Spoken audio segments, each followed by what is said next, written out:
Բարև ձեզ սիրելի բարեկամներ, եթերում Նոյան Թապանն է։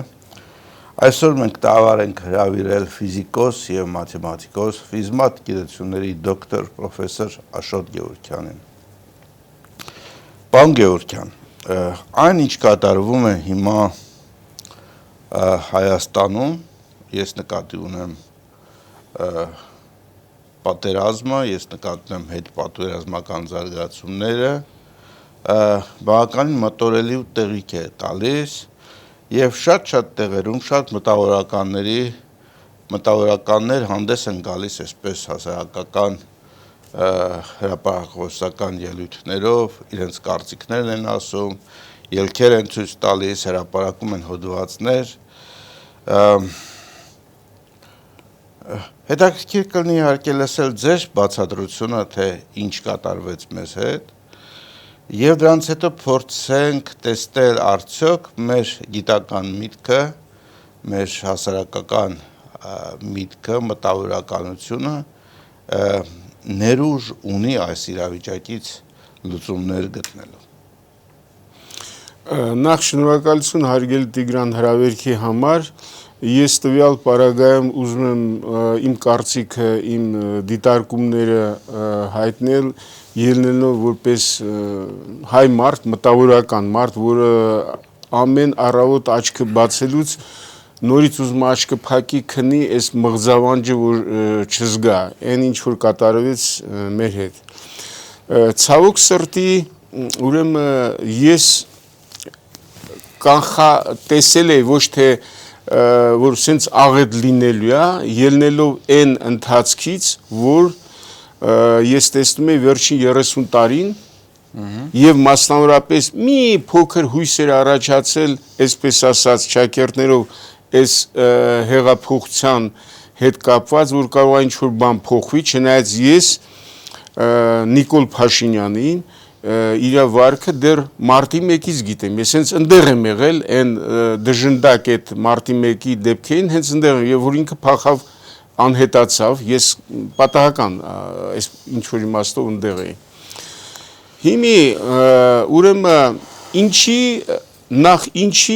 այսպիսի աղետ եղավ, ես ուզում ասեմ, դրա պատճառը շատ պարզ։ Առաջի պատերազմում հաղթեց այն երկիրը, որը ստեղծվել էր, այսպես ասեմ, Համբարձումյան, Մերգելյան, Ալիխանյան, Մարտիրոս Սարյան, Օհանդուրյան, Խաչատուրյան, այդ հենքի վրա, այդ գիտա կրթական մշակույթային հենքի վրա եւ պարտվեց այն համակարգը, որը հիմի ստեղծվել է այդ 5 ոչ բարովի նախագահների վրա, իրենց սատելիտներով, իրենց շրջապատով, ես նկատեմ Լևոն Տեր-Պետրոսյան, Ռոբերտ Քոչարյան, Սերժ Սարգսյան եւ այս վարչապետը, որը ուղղակի աղետի կատալիզատորն էր։ Ну, sense termin կա քիմիայում, որ ոնց է արագացնում այդ process-ները։ Սա ես տեսնում եմ, ինչպես նաեւ մեր վաղա մերիկ ես կարող ասեմ մտավորական եւ Ղարաբաղյան շարժման իրական առաջնորդ Իգոր Մուրադյան, որ վերջի հարցազրույցներից մեկում ինքը տեսնում էր այդ բանը։ Ես տեսնում եմ ինչ հրաշք պետք է լիներ, որ այս կլեպտոկրատիկ իշխանությունները, որոնք հեշտ ղեկավարվում են, ասենք, դրսից, երբ որ այդ նոր պետությունը ոչ մի արժեքային համակարգ չունի, ել չեմ ասում ազգային արժե համակարգ, գոյություն չունի, երբ որ առաջին նախագահը դա ասում էր, բոլորը այդ արժե համակարգը, կրթություն եւ այլն, դրանք սուտ կատեգորիաներ են։ Դա այդ աղետը պետք է լիներ, ուղղակի այս ընթացքում մասնավորապես վերջի 3 տարիներին շատ ընկերներ ունեի, որոնց հետ գժտվեցի հենց այդ հողի վրա, ես ասում եի, որ սա արդեն մոտ 2-3 ամսից հետո պարզ դարձավ այս ճակերտավոր հեղափոխականների իրական կերպարը։ Չի կարող պատահել, որ ասենք մարդիկ, երիտասարդներ, որոնց այսպես ասած կյանքի ուղին որևէ լուրջ բան չի ցույց տալիս, իրենց ապրած տարիները եւ իրենց արտաբերած խոսքերը նրանք կարողանային, ասենք, երկիր ստեղծել, որը կարող է դիմակայեր 8 կամ 9 երկրների կոալիցիոն հարվածին, որը ունի գեոքաղաքական, տնտեսական եւ այլ շահեր, դրանց մեջ է մտնում ուրեմն Թուրքիա, Իսրայել, հանձինը սիոնիստական այդ Իսրայելի, Նատանյախու եւ այլը այդ արաբական գարնան ճարտարապետներից մեկը, նույն Ռուսաստանը, կլեպտոկրատական, այնտեղ մտնում է սլավոնական երկրներ, Ուկրաինա, Բելարուս եւ իհարկե Անգլիա, որ իր այսպես ասած հավերժական շահերով եւ ես գտնում եմ նույնիսկ այդ պայմաններում, որ մեզ պարտադիր, եթե վերջի 3 տարիների ընթացքում պարզ քայլեր արվեր, ապա այս տիպի բան չէր լինի, մենք կարող էինք ստատուս քվոն ճանաչել եւ ոչ մեկը չէր կարող մեզ պարտադրել։ Ես ամենայն պատասխանատվությամբ ասում եմ, եթե նույնիսկ ասենք հիմի ինչ որ մի հատ փակ հանդիպում լինի գլխավոր շտաբի ղեկավարների բանի հետ, ուղղակի այտենց շատ լավ կլներ, որ հասկանային։ Իմ լրիվ անհասկանալի է, թե մենք ինչու չարեցինք այնպիսի քայլեր, որը կարող էր կանխել այս արդյունքը։ Իսկ կար այդպիսի քայլեր, որոնք որ չարվեցին։ Այո, իհարկե կար, եւ ես իմ դիտարկումները ինձնից չեմ հորինում։ Այն մարդիկ, որոնք Ստեփանակերտում են նստած եղել, այն մարդիկ, որոնք ռազմական կոնկրետ օպերացիաներին են մասնակցել եւ այլ, այդ բոլորը իմի բերելով ես այսպես ասած եկել եմ այն զրակացության, որ ներկա ռեժիմը հանձինս Նիկոլ Փաշինյանի նպատակասլաց տարելա դեպի այն հանգրվանը, որում մենք հիմի գտնվում ենք։ Ուրեմն ես նորից ուզում եմ շեշտել, որ համակարգը ներողություն, ոչ ապանշնորհությամբ, ոչ հանգամանքների բերումով, այլ այո, կան հարցեր, որ ուղղակի արգելք է դված։ Ես օրինակ երեք խոսում եմ մարդկանց հետ, որոնք զինտեխնիկա շատ կարևոր բերել են, ասենք հասցրել են մինչև Երևան ու նրանց պարտադրել են, որ $60,000 բան մուծեն, այսպես հարկ այդ զինտեխնիկան անցկացնելու եւ այլ խանգարելով տարբեր հանգամ։ Պարոն Գևորգյան, իսկ չեք կարծում, որ այսպիսի իրավիճակում ճշմարտությունը խառնվում է ստին, հրարանքին, ուրեմն այդ բոլորը դրա համար կա տրամաբանություն, ես ինչ խոսում եմ մաթեմատիկական տրամաբանությամբ, այսինքն փաստեր եւ եզրահանգումներ։ Ուրեմն նույնիսկ այն երևույթները, որոնք մենք ասում ենք պատահականություն եւ այլ, իրականում պատահականություն չկա, կա ավելի խորը թաքնված օրինաչափություններ, ուղղակի ժամանակային մասշտաբները, եթե մենք մեծացնում ենք, տեսնում ենք, որ այնտեղ ոչ թե պատահական ինչ-որ բան է եղել, այլ օրինաչափություն։ Հիմա նորից հետ գանք 18-20 թվականները, ինչ եղավ 18-20 թվականներին Քեմալական Թուրքիան անցյալ դարի 18-20 թվականներին Քեմալական Թուրքիան եւ բոլշևիկյան Ռուսաստանը, որը սպասարկում էր սիոնիստական շահերը եւ որոնք ուղիղ մասնակցություն են ունեցել ցեղասպանության կազմակերպմանը, եսի նկատում այդ հրեական շրջանակները, բերեցին նրան, որ կնքվեց վերջին հաշվով քայքայիչ գործունեություն ծավալելով ոչնչացրեցին առաջի հանրապետությունը, որում առաջի հանրապետության ժամանակ ռուսական բանակը, հանձինս կարմիր բանակի մոտ 50,000 մարդ հարձակվեց արյունակամ հիվանդությունների մեջ տառապող ցեղասպանությունից հետո Հայաստանի եւ Քեմալական Թուրքիան, պատկերացնում եք ինչ ուժ է, եւ 350,000 մոտարապես զոհ են ունեցել։ Ես սա ասում եմ ոչ թե ինչ որ հակառուսական, չգիտեմ բան, չէ, այդպես բան չկա։ Ուղղակի մենք պետք է հասկանանք, ռուսական պետությունը, որը ես նույնիսկ դժվարանում եմ ասեմ, թե ռուս ազգին ներկայացնող կամ սատարող պետություն է, այդպիսի հատկություններ ունի, հատկապես այդ ժամանակահատվածներում, երբ որ ներքին ժամանակը բիֆուրկացիաների մեջ է մտնում, այնտեղ իշխանությունը անցնում է ինչ որ մի փոքր խմբի եւ այդ փոքր խումբը էթնիկական խմբի եւ ինքը կարա անի բաներ, որոնք ռուսական շահին բացարձակ հակասում են։ Մասնավորապես այն ինչ որ մենք տեսանք, ասենք կրեմլյան, պուտինյան Կրեմլը, որը իբր բանը ներկայացնում է Ռուսաստանը եւ այլ, ինքը պարտադրեց, այսինքն ինքը սպասեց, ինքը ղեկավարեց այս պատերազմը, ել չեմ ասում, որ 5 միլիարդ դոլարի մենակ ժամանակակից հարձակողական զենք վաճառեց, այսպես ասած, Ադրբեջանին պատրաստեց եւ այլ, եւ համագործակցեց Էրդողանի Թուրքիայի հետ, որպիսի նրա ձեռքով, ես տենց եմ գնահատում, ես նա բերեց Էրդողանի, որտեղ պատկերացնում եք ռուսական զինվորը կարող է բոստանա հային մասսայական ես իմաստով սպանելու եւ այլ եւ վերջին հաշվով դա կպախարակել ընդհանրապես Ռուսաստան որպես քրիստոնյա քաղաքականություն եւ այլ նա բերեց թույլ տվեց Էրդողանի որ գա թիկունքից մտնի Ինչի էր դա պետք էր։ Դա պետք էր նրա ձեռքերով որպեսի ջախջախի իր ցնորամիտ ծրագիրը որը ինչ որ մի խմբի կոմերցիոն ծրագիրեր են եւ այլն իրականացնի, այսինքն որպես հայկական սուվերենություն վերացնի, դա իրեն ծրագիրն է, դա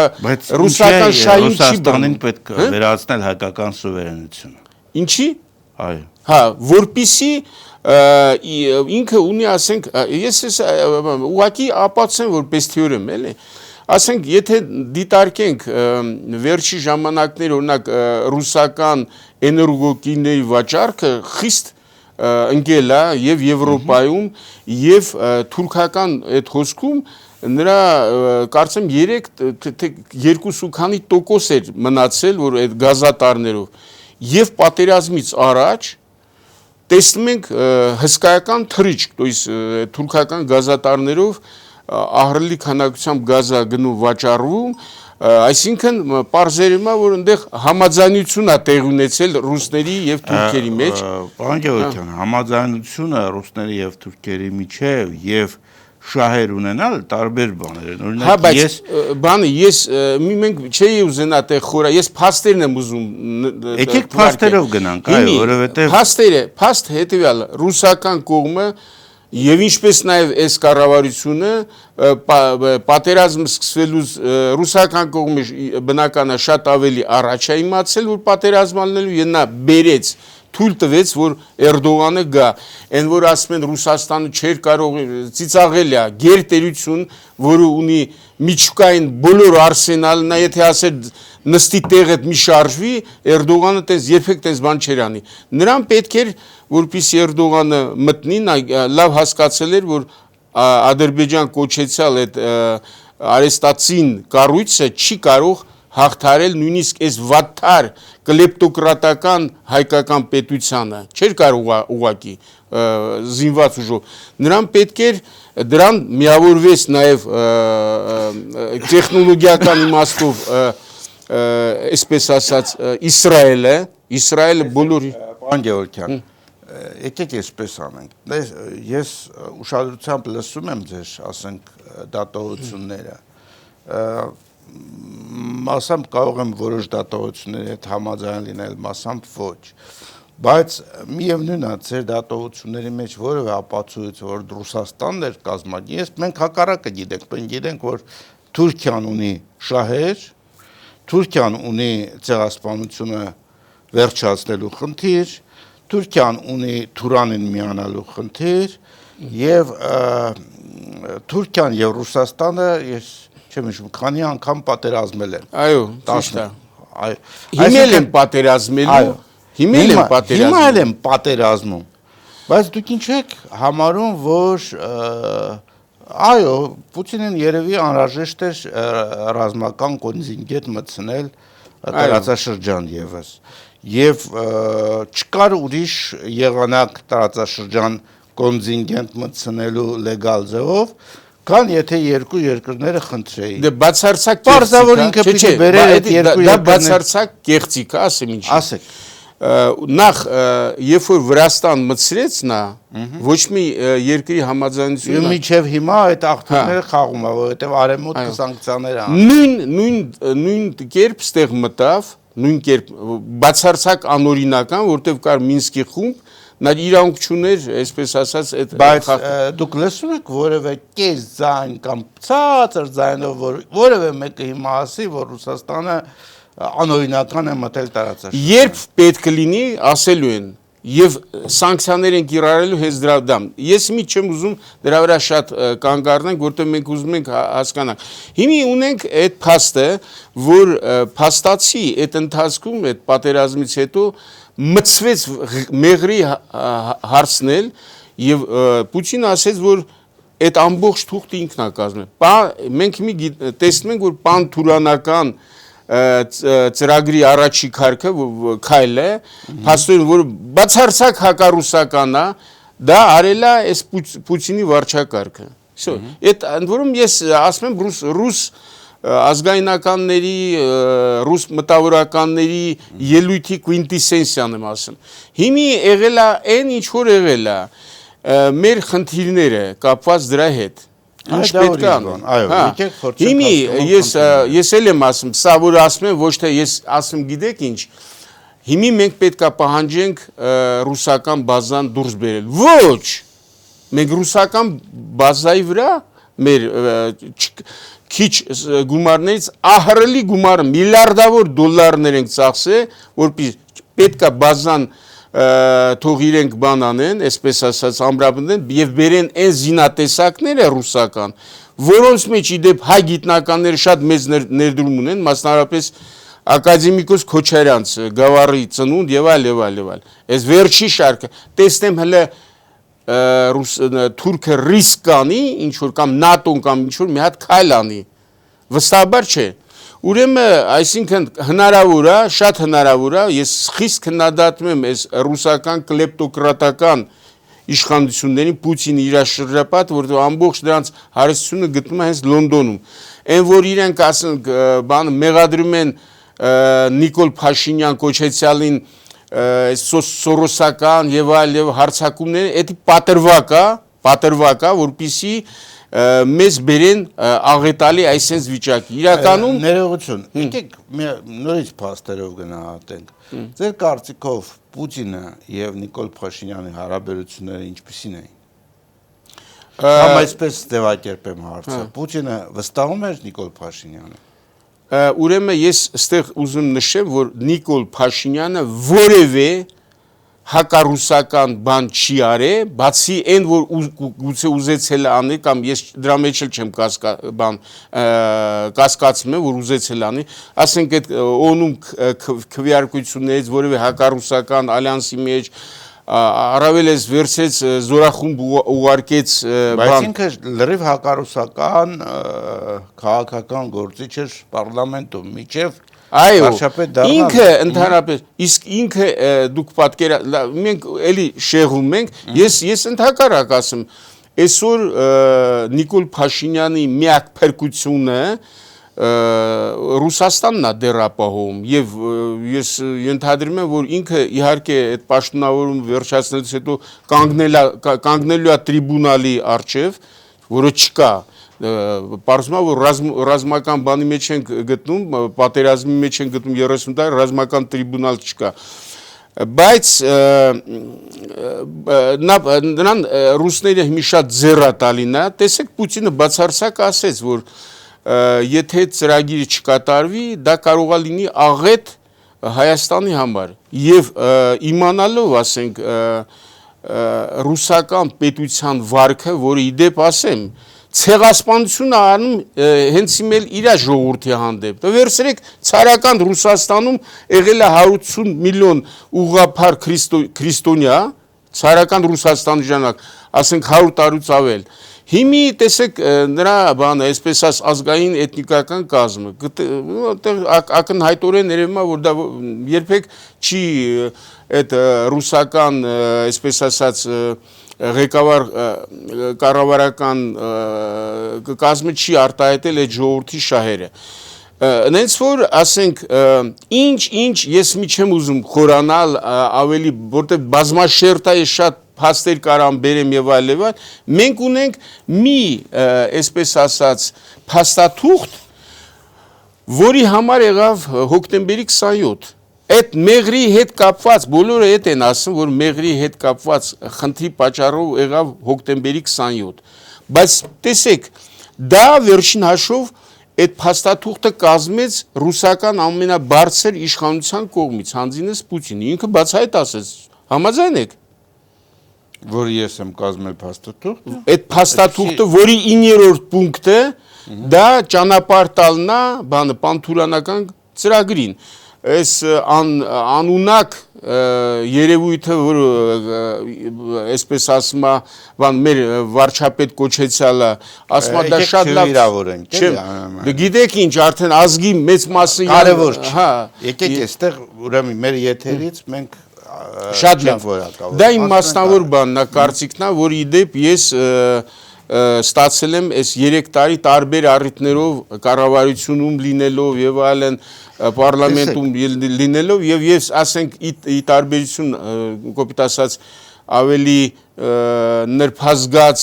ինտելիգենտների եւ այլն չեմ կարող ուղղակի իմ մեջ պայեմ թե ինչքան հնարավորություններ ա եղել եւ այդ հնարավորությունները ուղղակի կասեցվել է այս իշխանությունների կողմից հանձինս Նիկոլ Փաշինյանը։ Իդեպ այդ որ ասում եմ, թող այդ 17 կուսակցությունները հիմի բան չեն։ Դրանք այդ 17 կուսակցությունը եւ իմ քայլականները դա իրականում սև սպիտակ արհեստական բաժանված խումբ է, որը նույն ծրագիրն անում, թող հանկարծ չմտածեն, թե ես քննադատելով նրանք բոլորը պետքա դատվեն, որտեղ նախորդ իշխանությունները, երբ որ ասենք բոլոր հնարավորությունները կար ամրացնելու Արցախը նախորդ վարչապետերը, նախորդ նախագահները Արցախի եւ Հայաստանի բոլորը իրականում լինելով այդ մատրիցայի մեջ, այդ քաղաքակրթական, որը Իրանից ենթադրում է դավաճանել սեփական երկրի շահերը, սպասարկել են արտաքին կենտրոնների շահերը եւ բերել են այս վիճակին։ Հիմի տեղի ունեցավ ֆանտաստիկ բան, 18-20 տարեկան ժամկետային զինծառայողները, որը մի խոսքով ամենաչքավոր խավերից կանգնեցին, կռվեցին եւ պաշտպանեցին թույլ չտալով նոր ավելի մեծ ցեղասպանություն։ Պատկերացնում եք, եթե ասենք այդ դիմակայությունը 44 օր չլներ, հիմի արդեն այդ պատերազմը ինչ թվում է դուք ինչ որ այլ իրականության մեջ եք չէ որ հիմա քիչ բացահայտվում է որ հնարավորություն կար այդ պատերազմը դադարեցնել ասենք 3-րդ օրը 5-րդ օրը 10-րդ օրը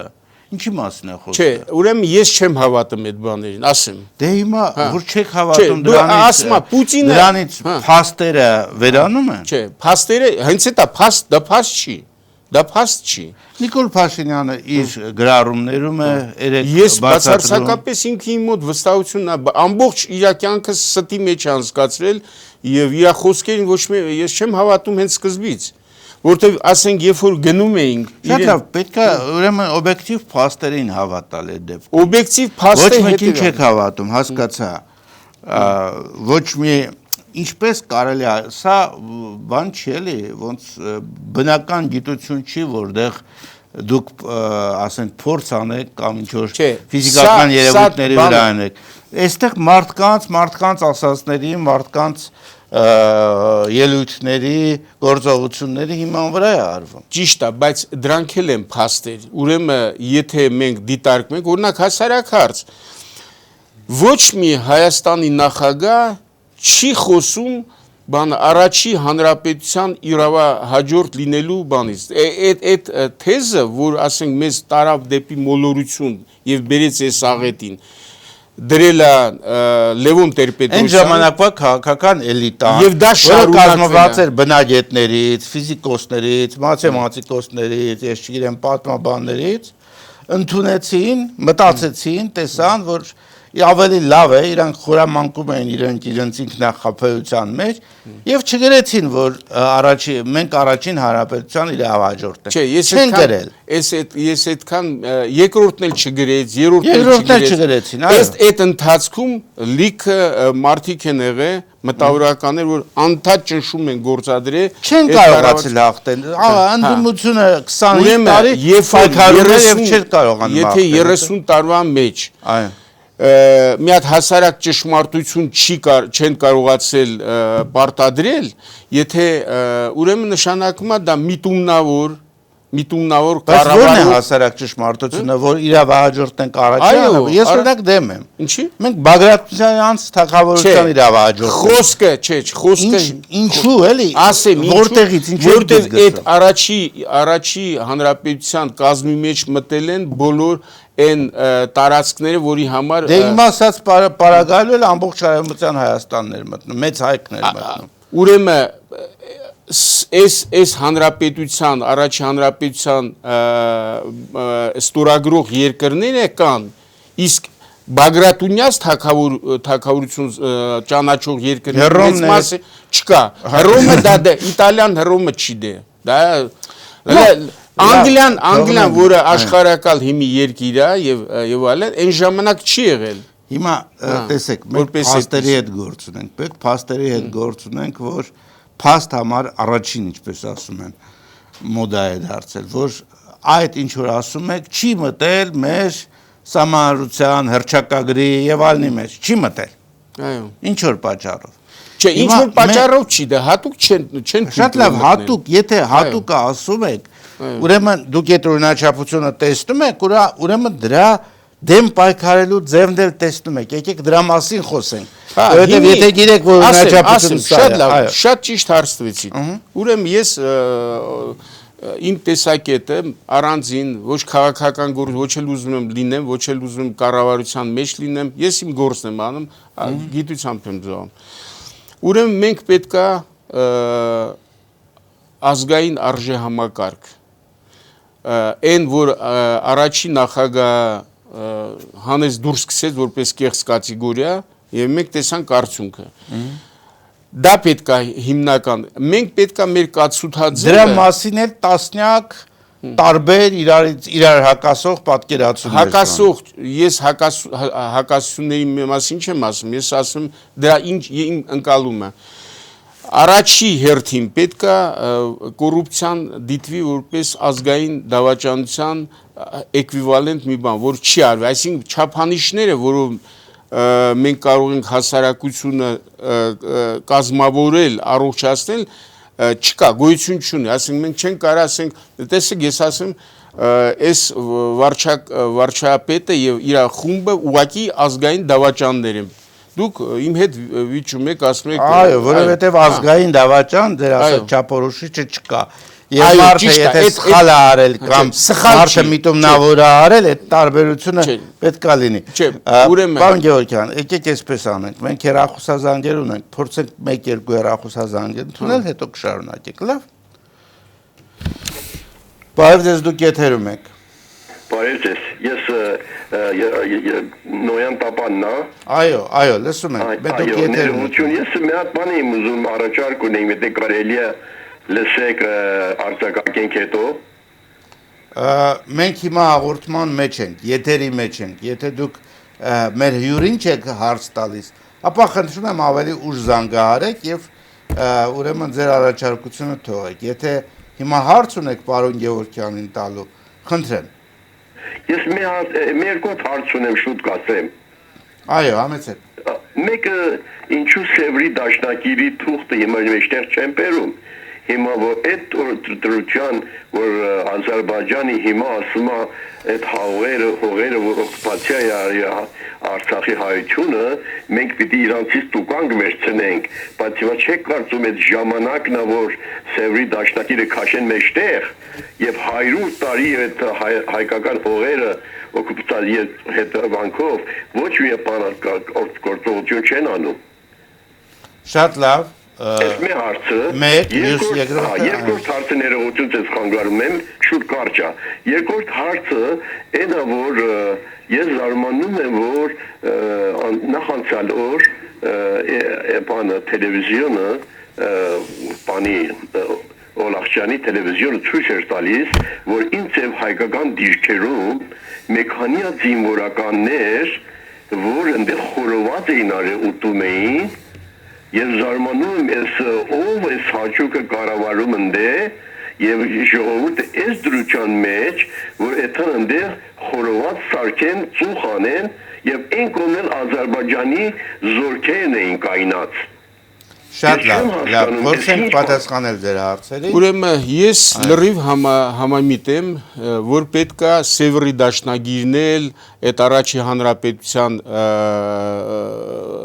ճանաչված լիները ազգերի լիգայով, ընդ որում Անգլիայի, երբ որ օրինակ ասենք արտաքին գործերի նախարարը BBC-ին հարցազրույց էր տալի, ես ուղղակի գետինն էի մտնում։ Կամ իրեն թույլ չէր տված, որ խոսեր, ասեր, գիտեք ինչ, Անգլիան որպես առաջի ճանաչողն է եղել այդ սահմանների, որը իր մեջ ընդգրկել է մոտարապես 71,000 քառակուսի կիլոմետր։ Ինչի ինքը թե տեղյակ չէր, թե իրան թույլ չէին տվել։ Ես ուղղակի չեմ ես բառեր չեմ գտնում, թե այս մեր այդ խոսում եք Մնացականյանի մասին մենք ունեցել ենք ուրեմն այսպես արտաքին գործերի նախարարներ, մենք ունեցել ենք ԱԱՑ-ի բաները, բոլորը չի ծառայել այս հայկական պետությանը։ Ինչ վերաբերում է, ես լրիվ համամիտ եմ, այդ ինչ խայտարակ այդ բան պատերազմի ժամանակ ուրեմն այն կարգի բարձի թող վիճակ են թողել ուղղակի տարերայնորեն այդ տղաները մեր ազգակիցները իմ բարեկամները իմ հարևանները պաշտպանել են այդ այն թուրքական այդ հորդաներին որը ուղղորդված է եղել եւ Իսրայելի եւ ներսի քայքայիչ գործեր անողները դա որ երրորդ երկիրն արի ես մի դրա մասին չեմ ուզում խոսեմ դրա լիքը փաստեր կան թող դնեն քննարկեն թե ով այնտեղ գնացել դիրքերից հետ քաշել ով ասել որ պետք չի դիմադրել նույն որոշ գեներալներ վայ գեներալներ եւ այլ ես լրիվ համամիտ եմ ուրեմն եւ ուզում եմ ասեմ երբ որ ասում են մեր հերոսությունից ես սկսում եմ վատ զգալ գիտեք ինչ երբ որ massայական հերոսություն է լինում ժողովրդի մոտ դա շատ վատ է ասեմ ինչի դա նշանակում է ուրեմն ներսից այն տիպի փթախտ է կպել որ պետքա այդ իրավիճակը հերոսությամբ կայունացնել մեզ պետքա հիմի ասենք այդ սահմանները ենթադրենք վերահսկող սարքավորումներ դիստանցիոն հեռավար պատերազմի միջոցներ են պետք եւ ոչ թե փաստորեն ինքնաձիգից կրակող միջոցներ եւ անznազող մարտիկներ չէ օրինակ ասենք խայտարակ վրիպումներ ա եղել բանակում ես մի չեմ ուզում դրա վրա կանգ առնեմ նոր պատերազմ որ լինելու է եւ ընդհանրապես անդադ ազգերը գոյատևում են շարունակում են իրենց այս ընթացքը պատերազմների մեջ չմոռանանք որ մենք հիմա հրադադարի մեջ ենք ընդհանրապես հրադադարի այո հիմի սա ասենք մենք ունենք լավ միջոցներ տեղում սարքած որ ես օրինական միջոցներ ռոբոտետեխնիկայի զարմացած եմ 2 տարի անցել ոչ մի սերիական որ ասենք հետևակի փոխարեն նա ինքն ղեկավարվող է 10 կիլոմետր հեռահարության շատ էֆեկտիվ կարող էր գործ անել ես պահանջում եմ այն մարդիկ որոնք այդ ոլորտներում են անուններով էլ կարամ թվարկեն որ եղել են դատվեն որովհետև այդ երիտասարդները ոչ թե պետքա անգրագետ մնային հերոսությունը այն կլինի որ հիմի մենք ունենանք մեծաքանակ թիվ ինժեներներ գիտնականներ, մարդիկ, որ պետք է համասարանները, եսի նկատնում պետական համասան, տեխնիկական համասան, ակադեմիական ինստիտուտները գիշեր-ցերեկ եռային։ Դա հենց այնպես կան անհատներ գալիս են բանենան, բայց սա տարերայնորեն է։ Դա պետք է ղեկավարվի քաղաքական իշխանությունների կողմից, որը բացարձակ չի արվել, չի արվում այս պահին, ես տեսնում եմ քայլերը եւ ինձ դա հասցնում է ուղղակի կատաղության։ Ես ակնհայտորեն տենում եմ նոր պատերազմը եւ մեր երջանկահիշատակ Կարեն Վարդանյանը, որը ասում էր, որ մենք պետքա պատրաստվենք նոր պատերազմի թուրքերի հետ, նա այդ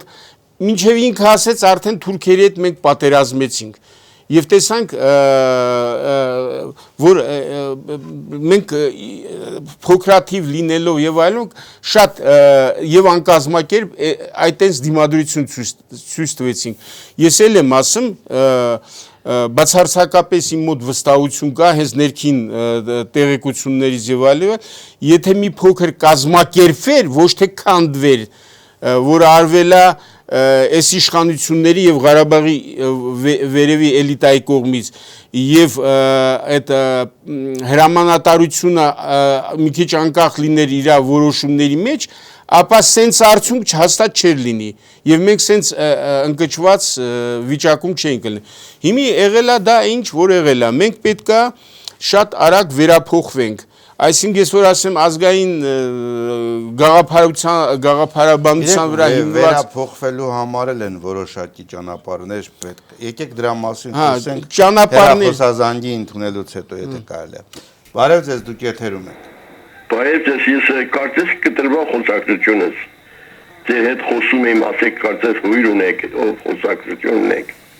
Այո, մենք պատասխանեցինք ձեր հարցին, բայց երևում է դուք մեր հաղորդումը չեք նայում։ Ներողություն եմ խնդրում, որովհետև հիմա եթեր է, հիմա հաղորդում է գնում։ Որ արբանի նոմերի վրա է ցերը հիմա։ Բանի վրա, YouTube-ով կարող եք նայել։ Հիմա ինքը YouTube-ով։ Այո, YouTube-ով կարող։ Ներողություն, եւ մենք այս ծրագիրը չունենք տելևիզիոնի վրա, ցենց հեռախոսանջեցի։ Կարող եք նաև Connect to Communication-ի Նոյան Տապան ալիքով նայեք, եթե TV box-երից ունեք։ Չէ, YouTube-ով կարող եմ նայեմ հիմա։ Այո, Նոյան Տապան, այո, Նոյան Տապան YouTube։ Լավ, merci, thank you։ Շնորհակալություն, փաստորեն ստացվեց, որ հեռուստադիտողը առանց նայելու հարցը տվեց շատ դիպուկ հենց մեր խոսակցության հիման վրա։ Շարունակենք մեր անելիքները, տեսեք, մենք ասում ենք, ես էլ եմ տեսնում, որ կան բազմաթիվ, ուրեմն, բազմաթիվ խմբեր, անհատներ, մարդիկ, որոնք որ իրենց գործողություններով տարբեր այսպես փորձում են ինչ-որ բաներ հարթել։ Դրանք ընդհանրապես խմբեր են, չկա այդ ընդհանուր պետական կազմակերպվածության մակարդակը։ Այո, դա պետքա կառավարությունը, իշխանությունը շահախնդիրնի, որ կազմակերպի ազգի ստեղծագործ ներուժը օգտագործի։ Ես տեսնում եմ այս 3 տարվա, նախորդ տարիների մասին չեմ խոսում։ Մեկը եղել է նարկոբարոն, մեկը մյուսը եղել է ես նախագահների, մյուսը եղել է 79 թվականին դիմում տված, որ Իսրայել տեղափոխվի որպես հրեա եւ այլ։ Ես այդ որ ասում եմ փաստացի ունեմ, նենց որ ոչ մեկ ինչ չի կարող մեղադրի ասենք թե ով է եղել Սերժ Սարգսյանը, իր եղբայրը, իր այդ ընտանիքը ինչով է զբաղվել բոլորը գիտեն։ Ռոբերտ Քոչարյանը ինչով է զբաղվել գիտեն, թալանտ եւ այլն։ Եվ մենք այդ թալանչիների համակարգը պարտվել է, հայ ժողովուրդը չի պարտվել։ Մենք պետքա ձերբազատվենք այդ թալանչիներից, այսպես ասած կոռուպցիան հիմնահատակ վերացնենք, օրինակ ես նայեցի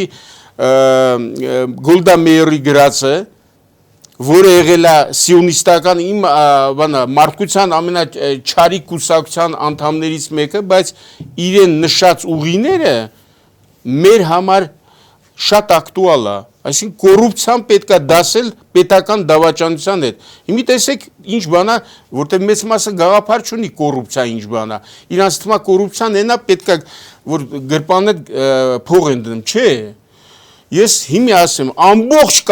կառավարությունը, ամբողջ իր ինստիտուտները կոռուպցիա հիմնահատակ կոռուպցիայի մեջ են։ Դա ինչով է բանարում։ Ասենք ոչ կոմպետենտ մարդը, եթե գտնում է այն դիրքում, որ ինքը չի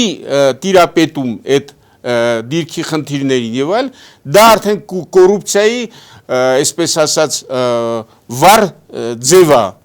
Եվ նա կարող է ավելի մեծ վնաս տա, քան նույնիսկ ասենք օտարերկրյա այսպես ասած գործակալը, որտեղ օտարերկրյա գործակալը նա որոշ խելք կմտածի իր ապահովության համար շատ վնասներ չտա, բայց անխելք մարդ է, օրինակ ասենք հանձինես գիտության, կրթության, մշակույթի, չգիտեմ, նախարարը Արայիկ Հարությունյանը։ Նա գիտեք ինչ ասում։ Ուրեմն ամբողջ ոլորտները տապալել, ասում է, ես 2.5 տարի փայլուն աշխատել եմ։ Դե հիմա Այսինքն ինքը նա չի գնացել, նա շարունակում է նա դարել է գլխավոր խորհրդական մարդը, որ ամբողջովին տապալել է այդ ոլորտները։ Դե հիմա այդպես ձեր գնահատականն է։ Իմ գնահատականից բացի դուք հարցում արեք, տեսեք վիճակը ոլորտների, ես վերցնում եմ, ասենք, գիտության վիճակը։ Գիտեք ինչ, ես էլ եմ ասում, հերոսությունը հիմի լավ ինժեներ պատրաստելն է, լավ գիտնական, բարձրակարգ զինվորական, ոչ թե ինչ-որ, որը տեխնիկայի, տեխնոլոգիաների կարող է տիրապետել։ Ինչ է արվել այս նախարարության և բարձր տեխնոլոգիաների նախարարության գծով, որպեսզի այս 3 տարում մի հատ արդյունք լինի։ Կարող եք նշել, ես ասեմ 0։ Նույնիսկ հիշում եք մենք խոսում ենք այն Վահե Կարապետյանի մասին, չէ՞, ես չեմ էլ ճանաչում, ձեր մոտ ձեր հյուրն ա եղել, ես կողքից նայում եմ, այ մարդը եկել է շատ հետաքրքիր արդյունաբերություն ա ուզում, մշակույթ ա ուզում, ամեն ինչ արեցին, խանգարեցին, թույլ չտվեցին, ճիշտ է։ Ինքը ստիպված այդ պատերազմի ժամանակ իրականում այդպես չէր, իրականում ոչ թե թույլ չտվեցին։ Իրականում համակարգը պատրաստ չէր այդպիսի բան անելու, իսկ նրանք չարեցին այնպես, որպեսզի շրջանցեն համայակի այդ համակարգի թերությունները։ Դուք ձեր ասածով ընդգծեցիք իմ շատ ավելի կոպիտ ասածը, որ ես եմ տվյալ դեպքում ճիշտ։ Համակարգը, որը չի պատկերացնում խնդիրները, ինքը ոչ թե պետք է համակարգը սենց սառած նստի, սպասի, որ Վահե Կարապետյանը սենց պետք է, չգիտեմ, ինչ-որ ճանապարհներով սրանք կաշառտալով այդ գործը անի, այլ պետք է ինքը ճկվի, որ հասկանա այս տեխնոլոգիան Հայաստանի համար շատ կարևոր է, բերի ներդնի։ Այսինքն այդ չինովնիկները ոչ թե պետքա իրենք, այսպես ասած, որպես աղաներ ծառայացնեն երկիրը եւ իրանց բարիքները ստանան, այլ պետքա նրանք հասկանան, որ իրենք պետքա ծառայեն երկրին եւ մյուս կացութաձևը հիմնահատակ պետքա փոխվի։ Ես օրինակ զարմանում եմ, ես վերջին մարդը չեմ։ Կացութաձևի հետ կապված խնդիրը ավելի բարդ է, մենք էլի հեռախոսազանգ ունենք, փորձենք լսել։ Բարև ձեզ, դուք եթերում եք։ Այո։ Լսում ենք ձեզ։ Okay, live image. Այո, այո։ Okay, հարցս Յուրինա։ Համեցեք։ Կարող եմ տալ։ Այո, լսում ենք մենք ձեզ։ Մեր հյուրը գիտական աշխատող է, չէ՞։ Այո։ Այո։ Okay. Ես խնդրում եմ, որ գիտական աշխատողները քաղաքականով չզբաղվեն եւ իրենք թվում է պատասխանեն, թե ասեք են հաղորդների ժամանակ իրենք ինչ են պատասխանել, ինչ են ասել, կամ ասել են չեն ասել, որ հիմա ասենք ելույթներ են ունենում, եւ իրենք թվում իրենց գիտական աշխատանքները կա ցուցադրեն։ Հիմա քաղաքականները ինչ են ասում, ինչ չեն ասում, դա լրիվ տարբեր բաներ է։ Մենք ոչ մեկս ասենք հիմա ոչ մեկ երեսը չենք լվանում, ասենք ընտեղ Նիկոլ, Փաշինյան կամ մյուսերը, դու գիտական աշխատանքները ցույց տան։ Իսկ դուք հետաքրքրվել եք իմ ազգանունը մի հատ գրեք ինտերնետում, տեսեք ինչ գիտական աշխատող, եթե գիտությունից դուք բան հասկանում եք, մոտ եք եւ այլն։ Կամ գիտական աշխատող դա չի նշանակում անլեզու հայվան պետքա չտեսնի ինչ է կատարում երկրում։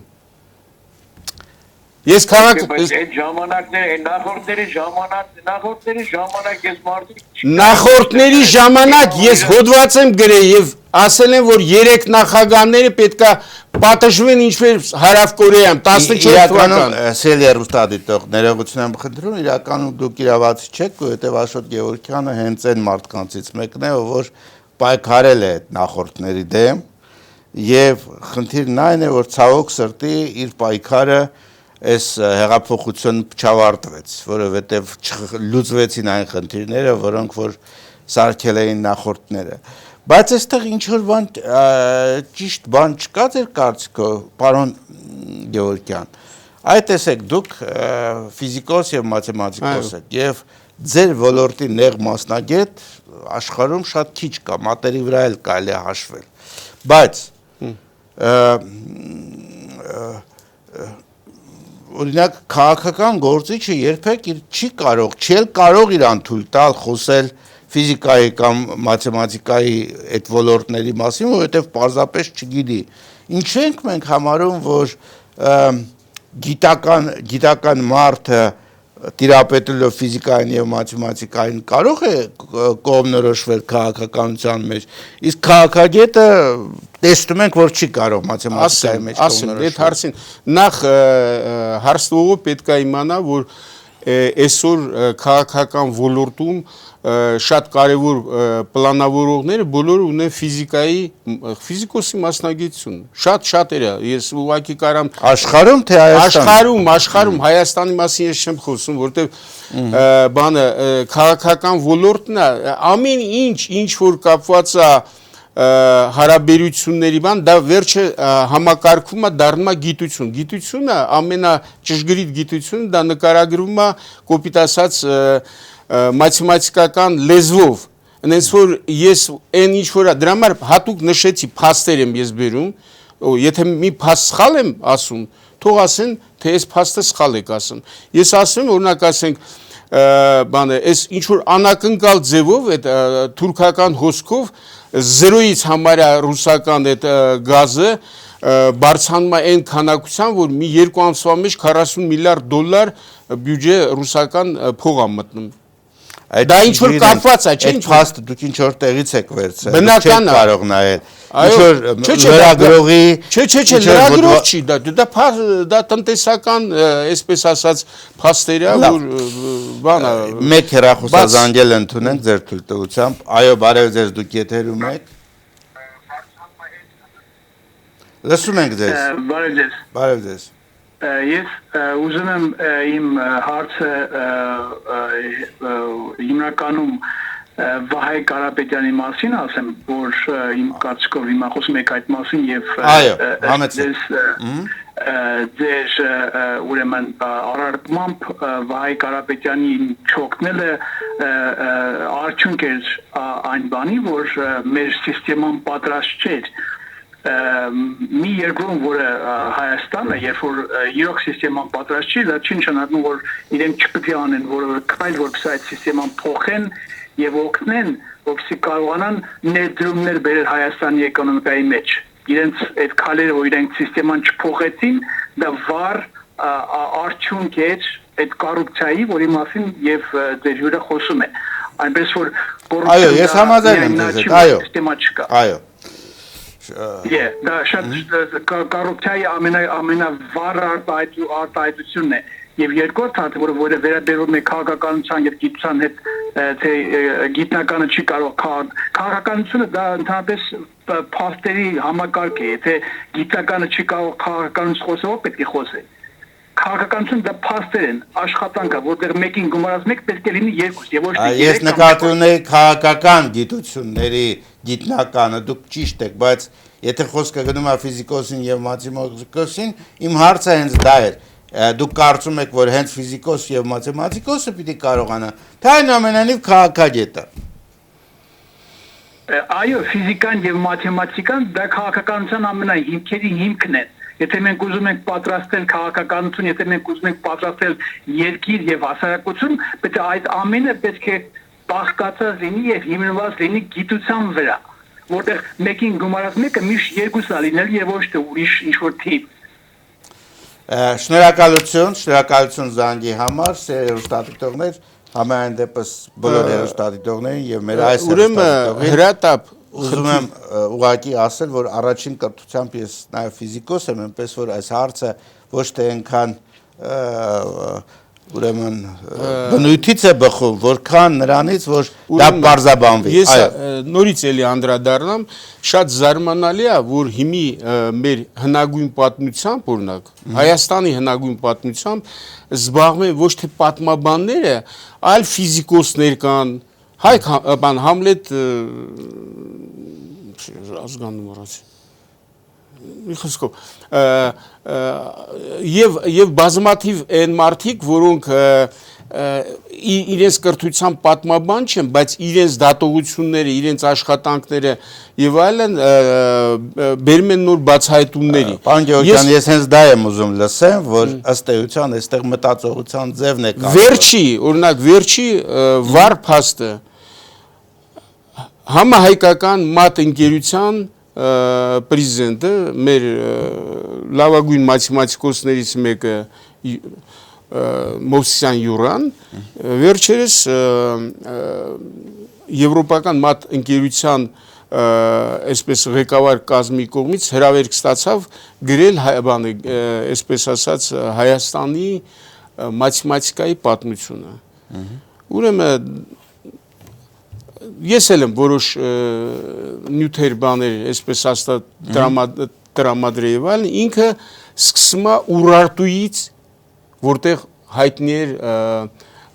ոսկյա կտրվածքը եւ շատ բաներ որոնք 400 տարի հետո նոր հայտնվել են Հունաստանում եւ հիմնվելով այն ֆրանսիացիների հետազոտողների փաստերի վրա մի հոյակապ հոդված է դուրս եկե նոթիկ բանը Եվրոպան նոթիկ մատ անգլերեն, այո, անգլերեն, հա, որտեղ Ուրարտուն մաթեմատիկոսը ցույց է տալի որ դա հայկական, բուն հայկական պետություն է եղել։ Ես ինչ եմ այս պահին Մովսիսյան պրոֆեսոր Մովսիսյան Յուրայանն նշում, որտեղ ինքը իր գործով գիշեր, ցերեկ, շաբաթ, կիրակի զբաղվում է, այդ քիչ մարդկանց ցույցա որոնք որ կիրակի օրը գնաք համասան, իր մոտ ինքը աշխատում է։ Եվ մյուս կողմից շատ կարևոր հայկական պատմության վերաբերող հարցեր ներկայացնում հանրությանը։ Իսկ գնացեք Մատենադարան հոգաբարձուների խորհուրդ, ես մի չեմ ուզում ազգանուն էլ մոռացել եմ, նա ասում է Ուրարտուն դա ով ասել որ հայկական պետություն է։ Այ ձեզ բերում են փաստարկ էլի։ Դե հələ մի հատ էլ կավելացնեմ, որ դուք դիլետանտ եք այդ ոլորտում դրա համար չգիտեք։ Եւ գիտեք ինչ, ես այն օրը տեսնում էի Չեչնիայում այն հատուկ ջոկատայինները վարժում են, իրենց այս ուսին գիտեք ինչ էր գրած։ Գրած էր Ուրարտու։ Այս ուրեմն sense գախնի բան ասեմ, Կադիրովի կողմից մարդեր ուղարկված մոտ 2-3 տարի առաջ, ես պրոֆեսիոն ներկա եմ եղել, որ գիտեք ինչ, մեր պատմաբաններին մենք ուզում ենք, որ դուք կրթեք եւ այլ, որտեվ իրենք ուզում են իրենց համարեն Ուրարտուի այսպես ասած բան էլի հետևորդներ, հա, պատմություն ունենալ։ Հա, 89 թվական ես Գրոզնի եմ եղել, ընդ մի հատ թերթ ընկավ ձեռքս, գրած էր որ մենք հայերի հետ եղբայր ժողովուրդ ենք, նույն պետությունից ենք, այսինքն մարդիկ ուզում են իրանց հիմքը ստեղծել, ես չգիտեմ թե իրանք ինչ կապ ունեն, դա արդեն զուտ մասնագիտական հարց է, թող հետազոտեն։ Չեղած տեղը մարդիկ ուզում են պատմություն կերտեն, իսկ ստեղ նստած այդ ոլորտի մասնագետները ասում են Ուրարտուն շատ լավ, մենք այդպիսի բաներ շատ ենք տեսել, ես ուզում եմ ներողություն եմ խնդրում, էլի զանգ ունենք, ուզում եմ անպայման պատասխանենք հեռուստադիտողներին, լսում ենք ձեզ։ Բարև ձեզ։ Ալո։ Այո, լսում ենք ձեզ, բարև ձեզ։ Բարև ձեզ։ Դուք լսում եք, բայց դա խոսում եք, ես չգիտեմ։ Մի քիչ հետ է ընկնում ժամանակը, դուք նրան մի նայեք, այլևս մեր հետ հեռախոսով խոսեք։ Համեցեք։ Okay։ Բարի երեկո ձեզ։ Ես մի երկու կարծիք եմ ուզում հայտնել մի հարց ունեմ։ Եկեք հարցից սկսենք մեր։ Այո, հարցից սկսենք մեր հյուրին։ Okay, հարցից սկսենք։ Մենք ունեցանք ոչ մի կարգին նախագահ։ Ես հարց տալիս եմ պարոն Գևորգյանին։ Ինքնում ատեստում մի այնպիսի մի անձնավորություն, որ Հայաստանը կհանես վիճակից, որ լինի տեսնված բոլորի համար լավ նախագահ։ Եվ ես մի հատ հարց եմ տալիս, որ հնարավոր է Հայաստանին այս վիճակում գտնված Հայաստանը, որ շրջապատված է ողորին թշնամիներով, արդյոք մեր առաջնորդը չպետք է լինի ռազմագետ, ունենալով օգնական քաղաքական եւ գիտականներ օգնական իրան։ Լինի ռազմագետ, որովհետեւ այս դավաճանությունները բանը ստեղծեն տրիբունալ, դավաճանեն տապետ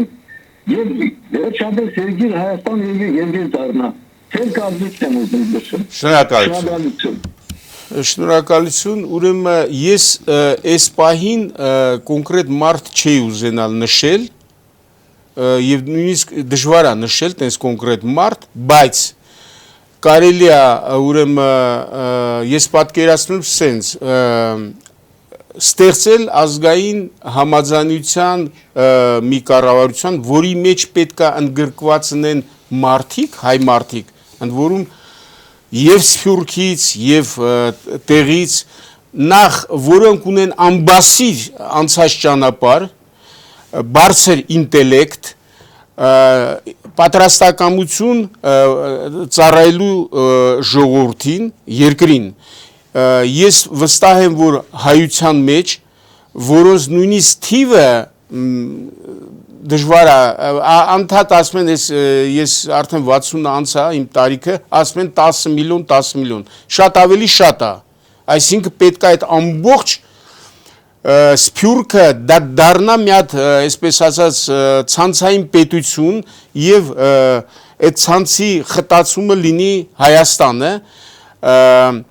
դա պետք է լինի այս անցումային փուլում գտնվի խիստ ռեժիմի պայմաններում, մենք չենք կարող թույլ տալ, ես ինձ չեմ կարող թույլ տալ ինչ որ պարգևավճարներ եւ այլ, ինձ անհրաժեշտ է գոյատևման համար միջոց մնացած նվիրյալներ, ոչ թե նվիրյալներ, այո, նվիրյալներ, օրինակ ասենք, եթե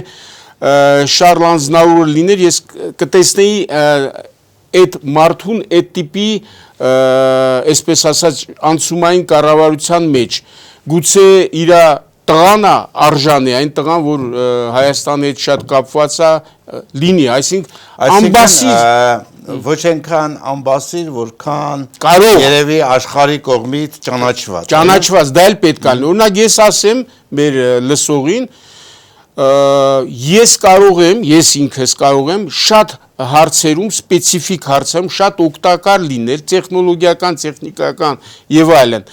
Ասենք ես կուզեի, որ ես օգտագործեի այդ ասպարեզում, ես ասենք չեմ պատկերացնում գնամ նստեմ պարլամենտ կամ չգիտեմ ինչ որ վարչական գործով զբաղվեմ եւ այլն, այդ չեմ, ես իմ չափերը գիտեմ, իմ կարողությունները գիտեմ եւ գտնում եմ նույնիսկ այս պայմանները, որ ողերիմ, այսպես ասած, թշնամիներով շրջապատված ենք եւ նույնիսկ այս աղետից հետո մենք կարող ենք այնց վերափոխվել, իսկապես օրինակ իմ համար արտառոց է, որ մեքենան հիմի Երևանում մի մեքենա շարժվում է ահավոր ձեն հանելով կամ մուխ հանելով, մեկը ինքը, այսինքն այդ մարդուն պետք է միանգամից կանգնացնել ու պատժել։ Ասենք այն որ հատուկ բարձր ձայնով մեքենա են ցակում, դուք դրանց մասին եք խոսում։ Դրանց մասին ես օրինակ եմ բերեմ, օրինակ ասենք իմ մար արտառոցա նոր գալիս էի ոդկով իջել եմ քանակերից մինչև ձեր ստուդիա։ Այս քանակության մեքենաները խցանված, բան եւ այլ, ես այս երկրի վերջին մարդը չեմ, ես չեմ հասկանում, լավ, այդ դուք այդ որ փողերով եք պարոնայք այդ մեքենաները քշում, մեծ մասի մասին է խոսում, ոչ թե ինչ որ մարդիկ, որոնք ինչ որ, չգիտեմ, էլի, այդ ինչ բիզնես եք անում, ասեք ես հասկանամ, ես պրոֆեսոր եմ, ստանում եմ այս աշխատավար, դրսում աշխատած ինչ որ գումարներ ունեի, դրսում շատ եմ եղել, մի հատ տուն եմ առել, իմ հայրական տնից տեղափոխվել եմ, այդ տունը ապրում եմ, մնացածը բանը, այդ կենսապահովման ռեժիմում եմ գտնում, Եվ ես անհարմար եմ զգում, ասենք գիտական հոդվածի համար մեր ինստիտուտում որը տպագրված է եւ այլ արտասահմանում իմպակտ ֆակտորով 25000 դրամ գումար են տալի, ես մեկ անհարմար եմ ուզեմ, բայց այդ գիտեմ, որ այդ գումարը ախր ինչ որ այդ հարկերից է վերցում բան, բայց իմ աշխատավարձն շատ քիչ է բան, բայց ես բոլորը հասկանում եմ։ Ես նայում եմ մեր բժիշկների վիճակին, Են էլ ասեմ, որ ասենք ես նշեցի հիմնական շեշտադրումները որտեղ պետք է լինի համասարան, բանակ, առողջապահություն այդ համակարգերը առաջնահերթ ես որ ասում եմ համասարան ես նկատում եմ պետական համասարան, տեխնիկական համասարանը, բժշկական ինստիտուտը, գիտակրթական ոլորտը, ակադեմիայի ինստիտուտներ եւ այլն, կրթություն ես նկատում եմ, բժշկության ոլորտը որը խայտարակ ղեկավարման տակ է հանձինս այդ Գարդասիլի հեղինակ Արսեն Թորոսյանը, ինչ այլ առնչություններ են ունեցել, որ միջեմ ուզում ասեմ, որ այդ կովիդի հետ կապված ինչ բաց թողումներ ա եղել եւ ինչքան գումարներ ա եկել, այդ հաշվետվություն պետք է հարյուրավոր միլիոններ ա եկել, անցել, ուզում ենք հասկանանք, այս գումարները ուր ա գնացել եւ ինչի ծառայել, ինչի են բերել այդ պատվաստումները արել եւ ինչ արդյունք են տվել։ Ես գրականություն ուղղակի կարդում եմ, գիտեմ, որ դա չափազանց աղետալի արդյունքներ ա բերել Գարդասիլը մասնավորապես բանում Ռուսաստանում։ Դրան պետք է բերել պատասխանատվության ենթարկել, ոչ թույլ տալ ինչ գլխով անցնում է այս ժողովրդի վրա փորձեն։ Յուղատնտեսություն, օրինակ ամենակարևոր հարցերից մեկը հիմի հենց այս պահին սկսած տեխնիկական ճարտարապետական համալսարանները պետք է նախագիծ ստեղծեն, ենթադրենք նոր տիպի տնաշինություն, որի այսպես ասած նյութական բազան Հայաստանում կա, բազալտաթելերի արտադրությունն է, պերլիտա եւ այլն, ասենք ամսական 100,000 քառակուսի մետր տարածք հնարավոր լինի ուղղակի լեգո սիստեմով բերել հավաքել, որը լրիվ հնարավոր է, որի ինքնարժեքը ենթադրենք քառակուսի մետրը ոչ ավել $100 լինի, այդ բոլոր բաները այդ գնահատա, այդ գիտական գնահատական է, դա կարա մարդ, որ մաթեմատիկայից բացի սիրում է նաև իր երկիրը հետաքրում է, ինչ որ գնահատականներ ունի եւ այլ Եվ էնել ասեմ, էսի շատ ակտուալ է, որ մենք տեսնում ենք, թե մեր հայրենակիցները քարվաճառը տները այրելով դուրս էին գալի, նայում է տները, իհարկե այդ մարդիկ քրտինքով, բանով, մեծ դժվարությամբ այդ սարքել են այդ ոչ այդքան հարմարավետ տները, մենք պետք է հիմի այդ գործարաններ ունենանք, եւ այդ ոչ թե պետք է լինի մեկի սեփականություն եւ դա ժողովրդական սեփականության ձևեր կան, որտեղ ակցիոներական ստեղծվի առաջի քայլում, ասենք 100,000 քառակուսի մետր մակերես ստեղծող տնաշինական կոմպլեքսներ, որ մենք ուզենանք բնակեցնել այս գյուղում, ես վստահ եմ, որ քարվաճառ մենք էլի հետ ենք գալու եւ վերցնենք ոչ թե թույլ տանք, որ մարդը իր պատկերացումներով չարչարել, բերում ենք մի շաբաթվա մեջ գյուղը պատրաստում ենք, այսպես պետք է լինի, ինդուստրիալ, մենք ոչ թե պետք է հետևակով հիմի գրոհենք նորից օմարը վերցնենք ռոբոտներով, որը ստեղ արտադրվել, բայց կա պրոտոտիպները կա, ցուցադրվել է նույնիսկ, որ պիտի չարվեր, չցուցադրվեր, ուղղակի պետք է փաստի առաջ դներ արտադրվել սեփական դրոնների արտադրությամբ ես բացարձակապես ոչ մի երկրի չեմ վստահում, որ նայեմ, ես վստահում եմ մենակ հայ մարդուն, իր կարողություններին եւ իր հնարավորություններին։ Մենք պետք է համախմբենք այդ բանով։ Իհարկե համագործակցություն երկրների հետ, ես այսքան խոսեցի Ռուսաստանի մասին, ես իմ ամբողջ կրթությունը ստացել եմ ռուսական համալսարաններում, պաշտպանվել եմ այնտեղ, տեխնացու, դոկտորական եւ այլ, այդ բոլորը ես բան եմ անում, բայց այդ պետությունները ունեն իրանց շահերը, իրենց պատկերացումները, մենք ունենք լրիվ մեր շահերը, մեր պատկերացումները։ Մենք ես վստահ եմ, որ ռուս-թուրքական պատերազմել լինելու չի կարալ, այդ երևում է ուղղակի զարգացումներից, այդ իմ կարծիքն է։ Հիմի մենք պետք է գուցե այդ այդ ընթացքում մենք իսկապես մեր այսպես ասած վեկտորները համազոր կդառնան եւ այլ, բայց դա պետք է լինի հետեւողական քաղաքականություն, պատահական մարդիկ ընդե պետքա չլինեն, մանկամարտ աղջիկը, երբ որ ոչ մի կյանքի փորձել չունի, մի քանի ասենք անգլերեն լեզու գիտի եւ այլ, նա խոսում է քաղաքականություն, որ մենք տեսնում ենք պարլամենտը, դա ուղղակի ծիծաղ առաջացնում, եթե չգիտես ծիծաղ ես թե լաս։ Շատ լավ, պարոն Գևորգյան, մեր հաղորդման ժամանակը մոտեցավ ավարտին, ինչ կարելի է եզրակացնել մեր հաղորդումից, որ մեր ժամանակը շատ քիչ է, մենք պետք է կարճ ժամանակում կարողանանք մեր ուժերը շատ կարճ ժամանակում կապվել իրար հետ, ստեղծել համապատասխան ստրուկտուրաներ, կազմակերպություններ, զենք, որովհետև պատերազմը ակնհայտորեն վերջացած չի եւ այս պատերազմի շարունակության մեջ մենք պետք է ավելի պատրաստված լինենք, քան այն հիմա էր, երբ որ այս խայտարակ աղետը տեղ ունեցավ մեր երկրի համար։ Եթե համեցեք, ես ուզում եմ նորից նախ խոնարհում եմ բերում այն պատանիներին, որոնք հերոսաբար, որ պետքա ոչ թե հերոսությունը այդ ձևով լիներ, բայց եղել է այն ինչ որ եղել է, իրենց զոհելով կանգնեցեցին